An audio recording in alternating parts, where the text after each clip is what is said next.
একটি গভীর জঙ্গলের পাশে একটি ছোট্ট গ্রাম ছিল। সেই গ্রামে থাকতো একটি কৃষক ও তার স্ত্রী।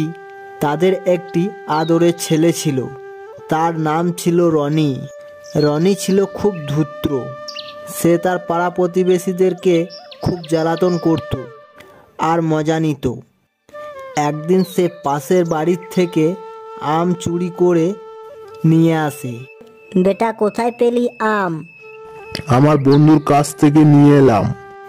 এই বলে সে আম খেতে লাগে।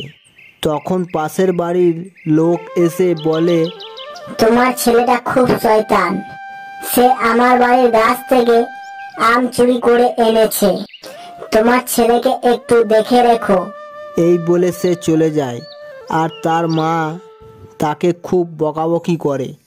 পরের দিন সে গ্রামের মাঝে যায় আর চিৎকার করতে থাকে, আমায় বাঁচাও, আমায় বাঁচাও, কে কোথায় আছো, আমায় বাঁচাও। সেটা শুনে গ্রামে সবাই আসে আর দেখে যে কিছুই নেই। তখন সবাই বলে, কি রে, কি হয়েছে? কিছুই তো নেই। তখন সে চুপ করে থাকে আর সবাই বলে, মিথ্যাবাদী, ও মিথ্যা কথা বলেছে। এই বলে সব চলে যায়। আর তার বাবা তাকে বলে, এত বুঝিয়ে তো দুষ্টিমিটাকে বন্ধ করতে পারলাম না, কিন্তু তুই এই মিথ্যা কথা বলা শাস্তি একদিন পাবি।